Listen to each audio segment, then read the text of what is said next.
ફરતા ફરતા એ મહી નદીના કાંઠે પોતે આવી પહોંચ્યા અને એ વખતે મહી નદી પણ આ વર્ણીને મળવા માટે જાણે ઉછાળા મારી રહેલી, એનું જે પાણી એ અત્યંત વેગથી એ વહી રહેલું, એના અંતરની અંદર ઉત્સાહ છલકાતો હતો કે હવે આ વર્ણીના પગલાથી આ હું પણ પવિત્ર થઈ જઈશ. ભારતભરની નદીઓને પવિત્ર કરતા કરતા આજે વર્ણી મને પણ પવિત્ર કરવા માટે આવી પહોંચ્યા છે. એ ઉત્સાહની અંદર એની અંદર બધા તરંગો એ ઉછળી રહેલા. વર્ણીએ પોતે એની અંદર પગ બોળી અને આ મહી નદીને પણ તીર્થત્વ આપ્યું અને એ પણ પોતે પવિત્ર બની અને ત્યાંથી પછી એને ઓળંગીને વર્ણી પોતે નાવલી ગામની અંદર ચરોતરમાં પધાર્યા. કાનમને પાવન કરી અને હવે ચરોતર પ્રદેશની અંદર વર્ણી પોતે પધારી રહ્યા છે. અને એ વખતે નાવલી ગામની અંદર લાલદાસ નામનો એક લેવા પાટીદાર પોતે રહેતો હતો. એને બહુ મોટો યજ્ઞ એ વખતે ત્યાં આગળ આરંભેલો અને બ્રહ્મ ભોજન એ આવી રીતે બધાને કરાવી રહેલો. આસપાસના બધા વિપ્રોના માટે એણે ઘણી બધી સુંદર પ્રકારની રસોઈઓ બનાવેલી અને જ્યારે ભોજનનો સમય થયો, બધી 84 બ્રાહ્મણોની કરેલી અને બધા બ્રાહ્મણોને જમવાનો સમય થયો, એ જ વખતે થયું ભોજનનું ટાણું ત્યારે એક જોગ બન્યો ભલ્યો ત્યારે કે જ્યારે જમવાનો સમય થયો ત્યારે જ આ વર્ણી પણ પોતે ત્યાં આગળ આવી પહોંચ્યા. અને કેવી પરિસ્થિતિ થઈ કે જેમ સોનાની રજ શોધનાર પામે સોનાનો મેરુ તે ઠાર, જેમ ઈચ્છે પદાર્થ કાંઈ કલ્પ વૃક્ષ તેને મળે ત્યાંય. સોનાની આમ રજ શોધતો હોય કોઈ માણસ અને આખો નાખો સોનાનો મેરુ પર્વત એને મળી જાય, એવી પ્રકારનું આ લાલદાસને તો થયું. બ્રાહ્મણોને જમાડવા માટે 84 કરેલી અને એમાં સાક્ષાત ભગવાન પોતે જમવા માટે આવી ગયા. એક સામાન્ય પદાર્થ માટે માણસ ભમતો હોય, બધે ભટકે અને એને કલ્પવૃક્ષ મળી જાય તો કેટલો બધો આનંદ થઈ જાય. એવું આ લાલદાસને તો થયું. અને વર્ણીએ પોતે એના પૂર્વના પુણ્યને જોઈને ત્યાં આગળ થોડી એની સેવા અંગીકાર કરી અને ત્યાંથી પછી નીલકંઠ પોતે ફરતા ફરતા આ લાલદાસના ગામને પાવન કરી અને આગળ ચરોતરની અંદર એ પોતે આગળ વધી રહેલા છે.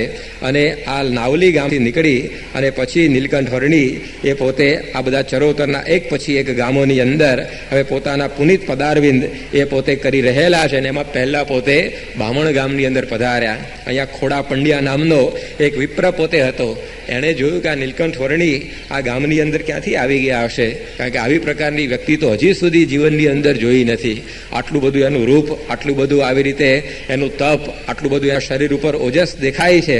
અને એને આ પંડ્યા વિપ્રએ કહ્યું કે તમે મારા ત્યાં જમવા માટે પધારો. આ તો બ્રાહ્મણ હતો એટલે વર્ણીએ કહ્યું કે કાંઈ વાંધો નહીં, તમે આગળ ચાલો, હું તમારી પાછળ પાછળ આવું છું. પેલો પંડ્યો આગળ ચાલે પણ વારે વારે જોયા કરે પાછળ કે આ વર્ણી પાછા જતા તો નથી રહ્યા ને, કારણ કે એટલા બધા આ તો અનાસક્ત હતા કે એને કંઈ આવી રસોઈ નથી, કંઈ પડી જ નહોતી, એટલે જતા નથી રહેતા ને એ જોવા માટે વારે વારે પોતે પાછળ જોતો. ત્યારે વર્ણીએ એને કહ્યું કે એકવાર અમે જેને વચન આપીએ છીએ પછી ક્યારેય વચનને તોડતા નથી, માટે તમે ચિંતા ના કરો, અમે તમારી પાછળ પાછળ આવીશું તમારા ઘેર. અને ખોડા પંડ્યા એમને પોતાના ઘેર લઈ ગયા અને ત્યાં આગળ નીલકંઠ વર્ણીને એમણે પોતે જમાડ્યા. ત્યાંથી પછી નીલકંઠ વર્ણી પોતે આગળ ફરતા આણંદની અંદર પધાર્યા. અને આણંદમાં નીલકંઠ વર્ણી દર્શન કરતા બધાના અંતરની અંદર આનંદ વ્યાપી ગયો. અને ત્યાંથી પછી નીલકંઠ વર્ણી એ ફરતા ફરતા ડાકોરની અંદર પધાર્યા. ત્યાં આગળ રણછોડરાયજીને એમણે દર્શન કર્યા. ત્યાંથી ફરતા ફરતા ઉમરેઠની અંદર ગયા. ત્યાં આગળ જાગનાથની જગ્યા છે, ત્યાં આગળ એમણે પોતે રાતવાસો કર્યો. અત્યારે પણ આ બધી જગ્યાઓ એ આવી રીતે મોજૂદ છે, નીલકંઠના પ્રસાદીભૂત સ્થાનો. તો ત્યાં આગળ પણ નીલકંઠ પોતે પધાર્યા. અને એ વખતે ત્યાં આગળ જે મહાદેવ હતું ત્યાં 2 ખેડાવાળ બ્રાહ્મણો નરભેરામ દવે અને રૂપરામ ઠાકર એ શિવજીના દર્શન કરવા માટે એમનો નિયમ હતો એટલે પધારેલા. અને એમણે જોયું કે આ નીલકંઠ પોતે અહીંયા ક્યાં આવીને બેઠા છે. એમને તો કે આ વર્ણી પોતે નવા એ કોણ આપણા ગામની અંદર આવ્યા હશે. એટલે એમને પૂછ્યું કે વર્ણી તમે ક્યાંથી આવો છો? વર્ણી કે અમે અનિર્દેશથી આવીએ છીએ. તો પેલાને થયું કે ભારતની ભૂગોળમાં આવું તો કંઈ સ્થાન છે નહીં, કઈ જગ્યાએ આ ગામ આવ્યું હશે. એટલે પૂછ્યું કે આ ગામ કઈ જગ્યાએ આવ્યું. ત્યારે વર્ણીએ કહ્યું કે અમે તો તમને ત્યાં લઈ જઈને બતાવીએ તો તમને દેખાય. ત્યારે આવી પ્રકારે વર્ણી આવી અગમવાણી વાપરી. એ લોકોને થયું કે આ વર્ણી એ જરૂર કોઈક મોટા હોવા જોઈએ. અને બંને બ્રાહ્મણોએ ત્યાં આગળ આ નીલકંઠ વર્ણીને પ્રણામ કર્યા અને ફળાહાર એમણે વર્ણીને અર્પણ કર્યા. અને ત્યાં આગળ આ બધાને આ ફળાહાર સ્વીકારી અને વર્ણી પોતે ભાલેજની અંદર પધાર્યા અને ભાલેજથી ફરતા ફરતા નીલકંઠ વર્ણી હવે વડતાલની અંદર પધાર્યા. ત્યાં આગળ તળાવના કિનારે એ વર્ણી પોતે બેઠેલા અને એ વખતે જોબન પગી એ પોતે આ વડતાલનો એ ત્યાંથી પસાર થતો હતો અને એની દ્રષ્ટિએ નીલકંઠ વર્ણી ઉપર પડી.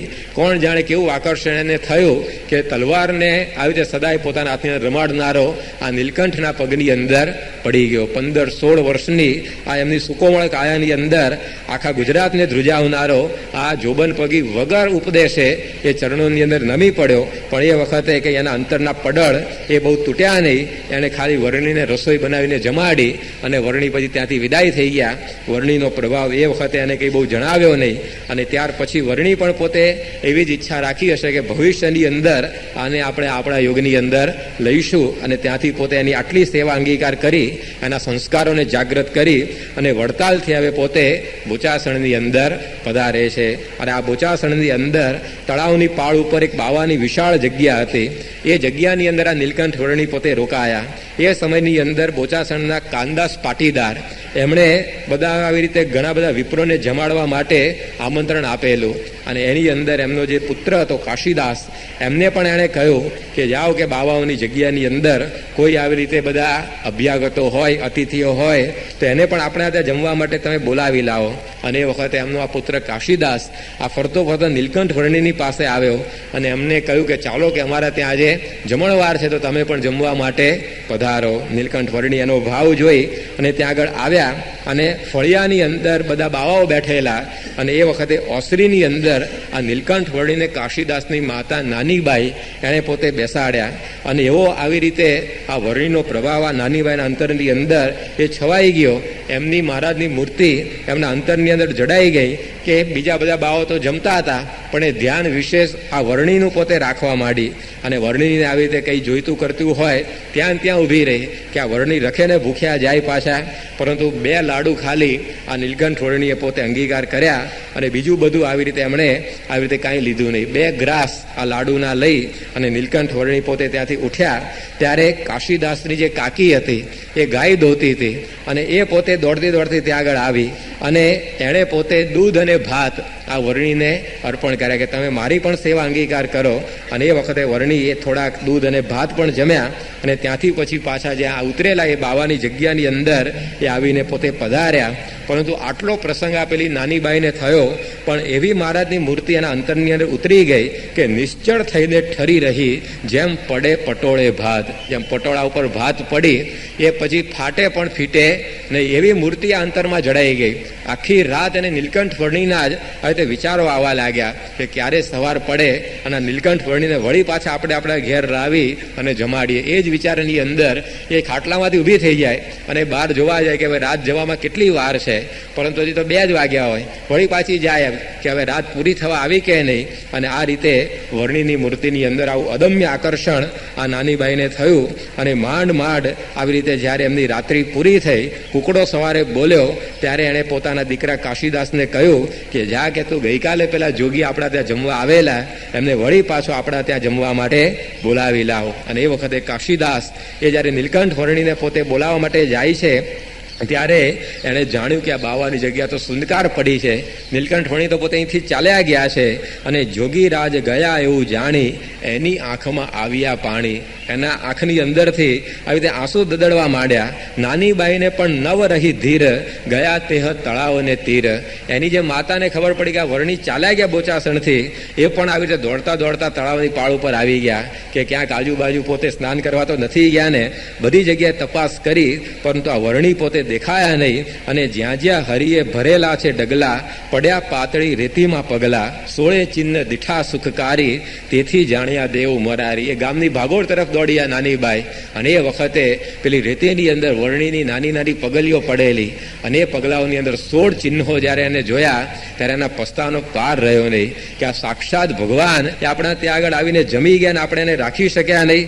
ખૂબ ખોળ ચારે દિશ કરી નવ જાણ્યું જે ક્યાં ગયા હરી નાની બાઈ થયા તે નિરાશ, આવ્યા આંસુને નાખે નિશ્વાસ. એની આંખની અંદર આંસુ આવી ગયા અને એ પોતે નિશાસા નાખવા માંડી કે કઈ બાજુ આ વર્ણી પોતે ચાલ્યા ગયા હશે. અને એ જ્યારે આવી રીતે કલ્પાંત કરી રહેલા એવામાં થઈ આકાશવાણી, મળશે ફરી સારંગ પાણી. એમાં આકાશવાણી થઈ કે તમે ચિંતા ના કરો, આ વર્ણી પાછા તમને આવીને જરૂર મળશે. એ વખતે નાનીબાઈને ખબર નહોતી કે કાયમ આ બોચાસણની અંદર આવીને બિરાજમાન થવાના છે વર્ણી, પરંતુ એ ખબર ન હોવાને લીધે આ વર્ણીના પાછળ આ નાનીબાઈ પોતે કલ્પાંત કરતા રહ્યા. પરંતુ આવી થોડીક આકાશવાણી સાંભળીને એમને ધીરજ આવી અને માતા અને પુત્ર બે એકબીજાને આશ્વાસન આપતા આપતા એ વળી પાછા પોતાના ઘેર પધાર્યા. અને ત્યાંથી નીલકંઠ વર્ણી બોચાસણથી નીકળી અને દેવાણની અંદર હવે પધારે છે. નીલકંઠ વર્ણી જ્યારે બોચાસણમાં પધાર્યા ત્યારે એમની પ્રસાદીભૂત એક વસ્તુ અત્યારે પણ આપણને બોચાસણ મંદિરના મધ્યખંડમાં દર્શન આપે છે કે ત્યાં આગળ જે રામ લક્ષ્મણ જાનકીની મૂર્તિઓ હતી મંદિરની અંદર, એ રામ લક્ષ્મણની આરતી આ નીલકંઠ વર્ણીએ પોતે ઉતારેલી.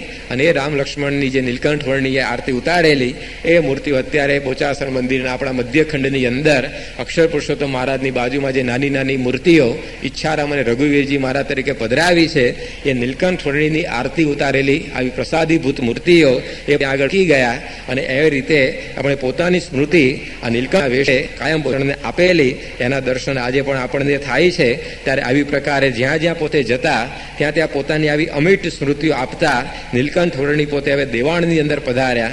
અને ત્યાંના દરબાર બાદરસિંહ હતા, એ બાદરસિંહે પણ એમનો આવી રીતે ખૂબ જ મોટો સત્કાર કર્યો. અને ત્યાર પછી આ બાદરસિંહની પણ ભાવભીની વિદાય લઈ અને નીલકંઠ વર્ણી પોતે નારેસરની અંદર પધાર્યા.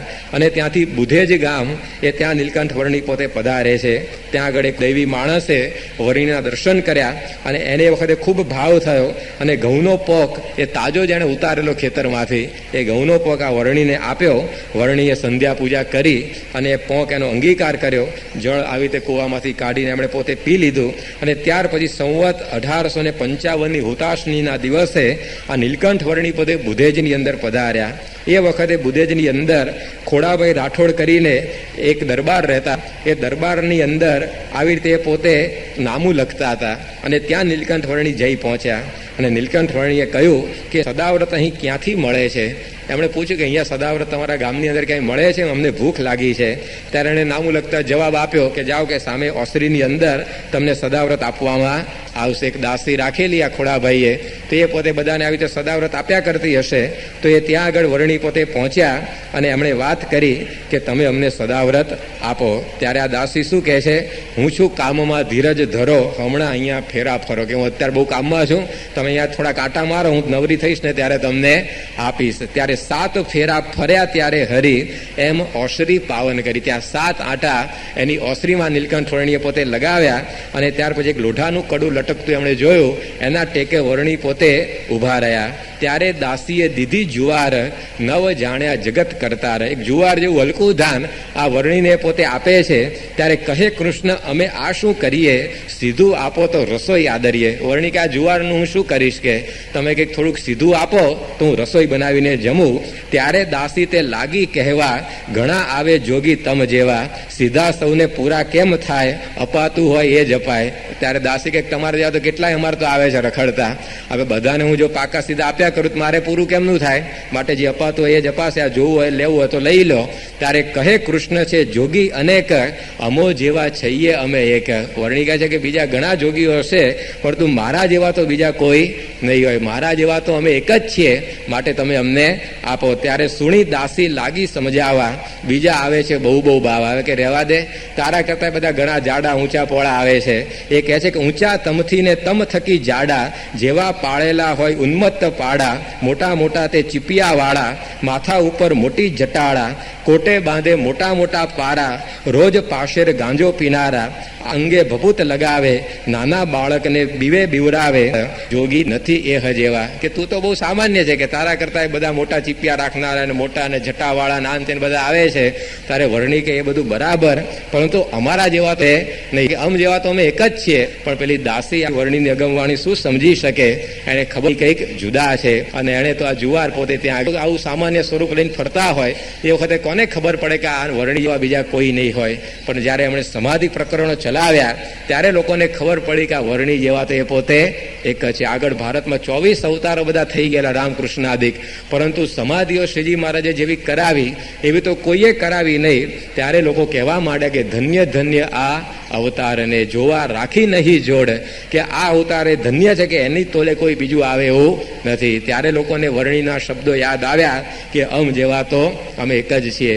જ્યારે એમણે પોતે એવા સાધુતા સભર સંતો બનાવ્યા ત્યારે લોકોને ખબર પડી કે આ વર્ણિ જેવા તો એ પોતે એક જ. મરેલી ઘોડીઓ બેઠી કરે એવા સામર્થ્યવાળા સંતો એ વર્ણિની માળા ફેરવતા, મરેલા માણસોને બેઠા કરે એવા સ્વરૂપાનંદ સ્વામી જેવા સંતો એ વર્ણિનું પોતે ભજન કરતા.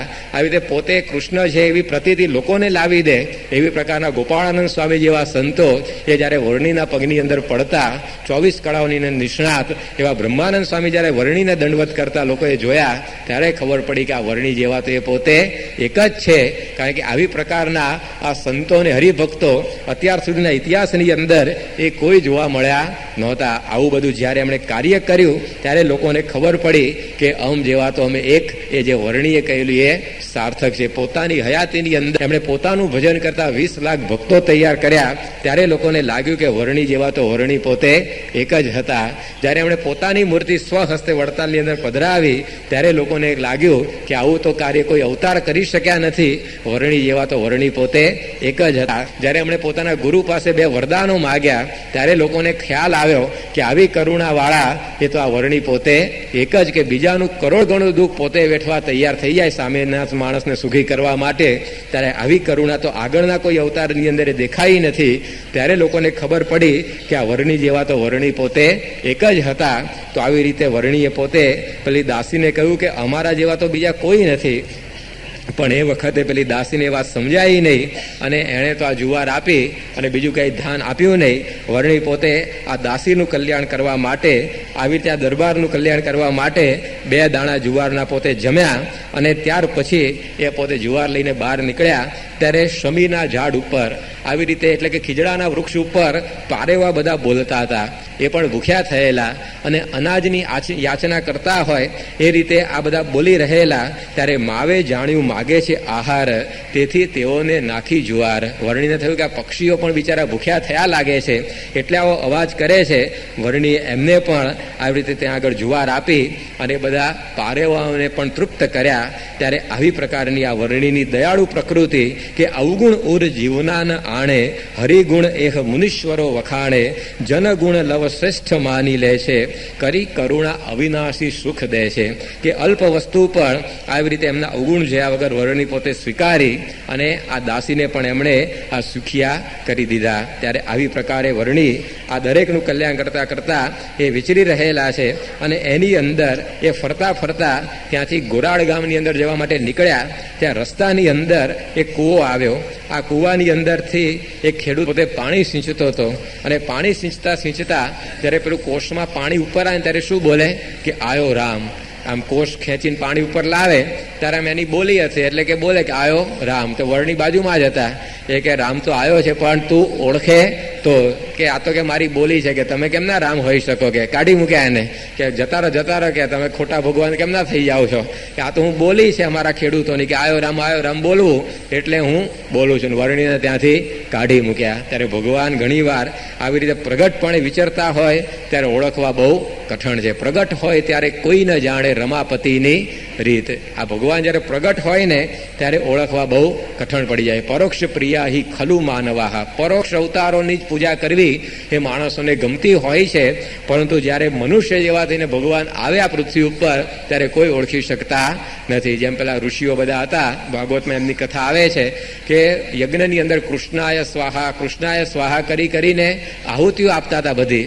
પરંતુ એ વખતે કૃષ્ણ ભગવાન પોતે બાળ સ્વરૂપે એમના મિત્રોની સાથે ફરતા ફરતા ત્યાં આવ્યા અને ભૂખ્યા થયેલા. એટલે એમના મિત્રોને કહ્યું જાઓ આ ઋષિઓ પાસેથી તમે આપણા માટે અનાજ લઈ આવો, રસોઈ લઈ આવો, આપણે બધા ભેગા થઈને જમીએ.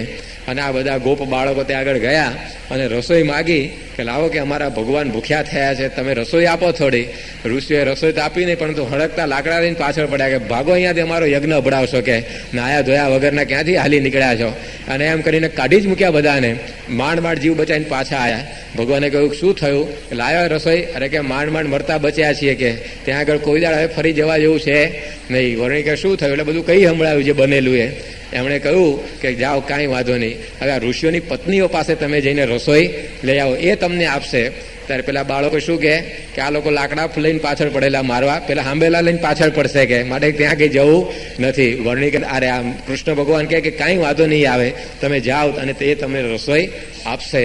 આ જે ઋષિ પત્નીઓ હતી એમને ગોપીઓનો સમાગમ હતો, એટલે એ લોકોને ખબર પડી ગયેલી કે આ ભગવાન પોતે આ કૃષ્ણનું રૂપ ધારણ કરીને અહીંયા વિચરી રહેલા છે. અને એમણે જ્યારે જાણ્યું એમને રસોઈની જરૂર છે, તો સરસ નવી નવી ગરમ રસોઈ બનાવી અને એમણે પોતે બાળકોને આપી કે જાઓ અમારા વતી તમે ભગવાનને થાળ જમાડજો. અને એ બાળકો ત્યાં રસોઈ લઈને થાળ આરોગ્યા. પરંતુ એ વખતે ખબર પડી આ બધા ઋષિઓને કે આપણે રસોઈ ના આપી, પણ આપણી ઋષિ પત્નીએ રસોઈ આપીને આપણા રસોડામાં પહેરીને આ બધા રસોઈ લઈ આવ્યા છે. આખું રસોડું અભડાઈ માર્યું. પછી તો પાછા આવ્યા ને બધી પત્નીઓને બહાર કાઢી મૂકી કે તમારા રસોડામાં આવવાનું જ નહીં, કે આખું રસોડું ધોઈ સાફ કર્યું, પાછી ગાર કરી પવિત્ર કરી દીધું અને પછી બહાર કાઢી મૂક્યા બધા, કે હવે પ્રવેશતા જ નહીં, તમે બધા અભડાઈ ગયા. અને પછી હવે એમને રસોડામાં પ્રવેશવા ના દે તો ભાઈ રસોઈ બનાવે કોણ? એટલે પછી બધાએ નક્કી કર્યું કે આપણે રસોઈ બનાવશું, પણ એમને તો આ રસોડામાં એન્ટ્રી આપવી નથી. તે એ લોકોએ રસોઈ બનાવવાની ચાલુ કરી. તે અત્યાર સુધી મથુરામાં ચોબાઓ રસોઈ બનાવે છે, ચોબાનો હિંચકા પર પાંચ ખાતી ખાય છે. એને એકવાર ભગવાને જમાડ્યા, આખી જિંદગી નિરાશ કરી નાખી. કોઈ દર રસોડામાં ચૂલા ફૂંકવાના રહ્યા પછી નહીં. ત્યારે આ જો પ્રગટની સેવા ઓળખીને કરવી એ અઘરી છે. પ્રગટ ભજી ઋષિ પત્ની, પરોક્ષ ભજ્યા ઋષિ રાય. ઋષિ પત્નીએ હરિ રાજી કર્યા, ઋષિ રહ્યા પરિતાપ. પછી ઋષિઓને ખબર પડી કે આ તો જે માગવા આવેલા તો ભગવાન માટે માગવા આવેલા, જે કૃષ્ણ સ્વા બધું કરતા હતા એ ભગવાન પોતે આ રસોઈ માગતા હતા. પણ પછી જે પસ્તાવો થયો કે દિગ્ન ત્રિવૃદ્ધ વિદ્યામ, ધિક્કાર છે અમારી આ ત્રણ વેદની વિદ્યાને. દિગ જન્મ કે અમારા એને ધિક્કાર છે. દિક કુલમ કે અમારું આ ઊંચું બ્રાહ્મણ કુળ એને પણ ધિક્કાર છે. દિક ક્રિયાદાક્ષ્યમ કે અમારા બધા કર્મકાંડ એને પણ ધિક્કાર છે. કે વિમુખા વૈ ત્વદોક્ષજે, કે આ બધા આવી રીતે ભગવાનને ઓળખી ના શક્યા તો એ કર્મકાંડને શું કરવાના, એ યજ્ઞને શું કરવાના, એ ઊંચું કુળ પણ શું કરવાનું, કે ભગવાન સામે આવીને ઉભા રહીને ઓળખી ના શક્યા. ત્યારે આ તકલીફ ઊભી થતી હોય છે કે પ્રગટ હોય ત્યારે કોઈ ન જાણે રમાપતિની રીત. ભગવાન જ્યારે પ્રગટ વિચારતા હોય ને બહુ કઠણ પડી જાય. રામ ભગવાનના વખતમાં કોઈ પૃથ્વી ઉપર માણસ જ નહીં હોય, પરંતુ એમને સહાય કોણે કરી? વાંદરા રીછ લોકોએ જ. ત્યારે કોઈ માણસો જુઓ ઓળખી શક્યા નહીં. પછી પાછળથી રામ મંદિર ના અંતે બધું બનાવે, પરંતુ જ્યારે હોય ત્યારે ઓળખવા બહુ અઘરા છે. કૃષ્ણના સમયની અંદર પણ કેટલા બધા લોકો એમને મારવા માટે ફરતા હતા, એ પણ ઓળખી શક્યા નહીં. શ્રીજી મહારાજના સમયની અંદર પણ વિસનગરનો સુબો ને અમદાવાદનો સુબો ને કચ્છનો દિવાન અને આ વડોદરાનો દિવાન એ બધા શ્રીજી મહારાજને રીતે જેલમાં પૂરવા તૈયાર થઈ ગયેલા. કે જો લાગમાં આવી જાય ને તો પછી આવી રીતે આ વર્ણી આ શ્રીજી મહારાજને આપણે જેલમાં જ પૂરી દઈએ. અને એવું પણ સાંભળી જાય કે આ વડોદરાના દિવાનને તેવો ફળદ્રુપ વિચાર આવેલો કે આ શ્રીજી મહારાજને જેલમાં પૂરીને પછી એના દર્શન કરવા જે લોકો આવે ને એની પાસે 50 પૈસા ટેક્સ ઉઘરાવો, કે એના ભક્તો તો દર્શન કરવા આવશે જ ને. એટલે કે જે દર્શન કરવા હોય તમારા ભગવાન 50 પૈસા મૂકો. કે હવે આવી પ્રકારની યોજના પણ ઘડી કાઢેલી. ત્યારે આવી પ્રકારે આ ભગવાન જ્યારે પ્રગટ વિચરતા હોય ત્યારે એને ઓળખવા એ બહુ અઘરા છે. 18 અક્ષોહિણી સેનામાંથી 12 અક્ષોહિણી સેના તો ભગવાનની સામે ઊભી રહી ગયેલી લડવા માટે. હવે કેટલું બધું અજ્ઞાન. ત્યારે જો આ ભગવાનની રીતિ એ જ્યારે પ્રગટપણે વિચરતા હોય ત્યારે આવી રીતે આ ઓળખવા બહુ અઘરા હોય છે. સ્વામીશ્રી ગયા વર્ષે એડિસનની અંદર હતા અને ગરીબ ભક્ત એમના નાના ટાબરિયાને લઈને આવ્યા અને આમ કહે કે સ્વામી બાપાને કે પગે લાગો, દંડવત કરો, પણ પેલું આમ મોઢું જ ફેરવી જાય, એ હમું જુએ નહીં સ્વામીની. 2-4 વાર એને આવું કર્યું એટલે પછી એને સ્વામીને વાત કરી કે સ્વામી આમ ઘેર તો તમારી જે મૂર્તિ ચડતો આવે છે, ફોટા પૂજવાની અંદર કાંઈ વાંધો આવતો નથી. પરોક્ષ ભક્તિ કેમ ગમે આપણને? કારણ કે મૂર્તિના અમે જુગાર રમો તમે તો કે એ ઓછો હાથ પકડવા આવવાની છે, એની અમે બીડીઓ ફૂંકે છે કેટલાક પૂજારીઓ, તો ઓછી કઈ મૂર્તિ રોકે છે એમને. એટલે બધા પરોક્ષ ભક્તિ બહુ ગમે કે જે કરવું એ કરાય એને સંતોષ મળે કે ભક્તિ પાછી કરીએ છીએ. પણ પ્રગટ ભગવાનની ભક્તિ કરવી અઘરી છે અને એમને ઓળખવા પણ અઘરા છે. ત્યારે અહીંયા પેલો જે ખેડૂત હતો એવો એ ઓળખી શકે નહીં. આયો રામ રટતો હતો, પણ રામ આવીને જતાય રહ્યા, પરંતુ એ પોતે ઓળખી શક્યો નહીં. ત્યારે આવી પ્રકારે આ જીવના અંતરનું બધું અજ્ઞાન એવું હોય છે કે ભગવાન પ્રગટપણે વિચારતા તો પણ ઓળખાય નહીં. એ તો એવા સંત જ્યારે આપણને મળે ત્યારે ભગવાનની ઓળખાણ કરાવે. જેમ ગુજરાતીમાં કહે છે ને કે મન જાણે પાપ અને મા જાણે બાપ. આપણું જે મન છે ને, ખૂણે ખાતે ગમે ત્યાં પાપ કર્યું હોય તો એનાથી કંઈ છુપાવી શકતા નથી. તો મન જાણે પાપ અને મા જાણે બાપ. દીકરાને બાપની યથાર્થ ઓળખાણ કોણ કરાવી શકે? એની માતા કરાવે.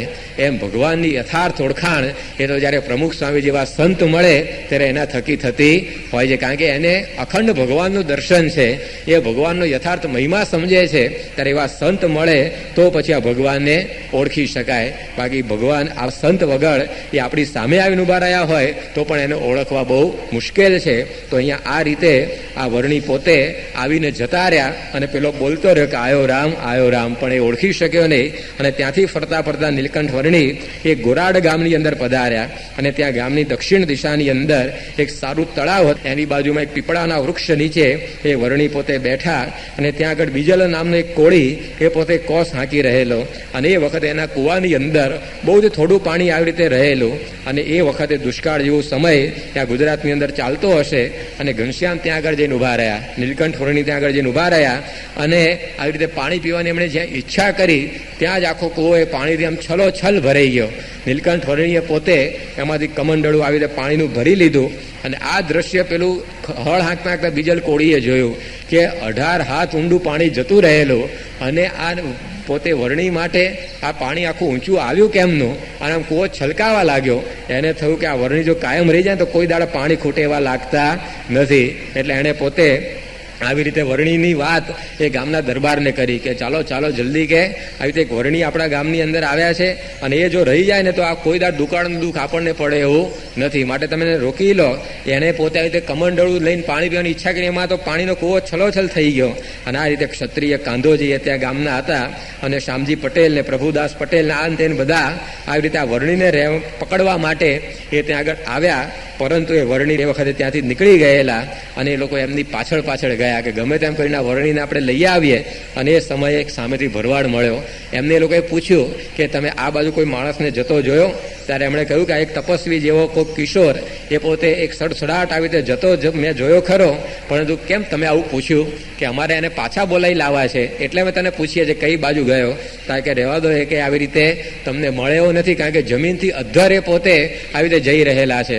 પગ એના કે જમીનને અડતા જ નથી. અને આવી રીતે હવાની અંદર એ જાણે પોતે ઉડતા જતા હોય એ રીતે પોતે જાય છે. તમે એને પહોંચી શકશો નહીં. અને આ રીતે આ બધા ત્રણેય જણા નિરાશ થઈ અને વળી પાછા પોતપોતાના ગામની અંદર આવ્યા. અને વર્ણી હવે આ ગુજરાતને છોડી અને સૌરાષ્ટ્રના ભાવભીના પ્રદેશની અંદર એ પોતે પ્રવેશી રહેલા છે કે જે સૌરાષ્ટ્રને એમણે પોતાની કર્મભૂમિ બનાવવી છે, જે સૌરાષ્ટ્રની અંદર રહેલા મુમુક્ષુઓ એમની રાહ જોઈ રહેલા છે. ત્યાં આગળ એમના જે ગુરુ રામાનંદ સ્વામી એ પણ આવી રીતે ડુગડુગી ક્યારના વગાડે છે. હવે એ પોતે ખેલના ભજવનારાની રાહ જુએ છે. ત્યારે એ બધાની ઈચ્છાઓને પૂરી કરવા માટે અને પૃથ્વી ઉપર ભાગવત ધર્મનું સ્થાપન કરવા માટે વર્ણી હવે સૌરાષ્ટ્રની અંદર પ્રવેશી રહેલા છે. અને સૌરાષ્ટ્રની અંદર પ્રવેશીને એમણે નીલકંઠ વર્ણીના વેશે જે કંઈ બધા ચરિત્રો કર્યા અને જે કંઈ આવી રીતે આપણને મર્મ સમજાવ્યા છે એની કથા એ આપણે આવતીકાલે આગળ વધારીશું. સહજાનંદ સ્વામી મહારાજની જય. સ્વામી નારાયણ નારાયણ નારાયણ. સ્વામી નારાયણ નારાયણ નારાયણ. સ્વામી નારાયણ નારાયણ નારાયણ. સહજાનંદ સ્વામી મહારાજની જય.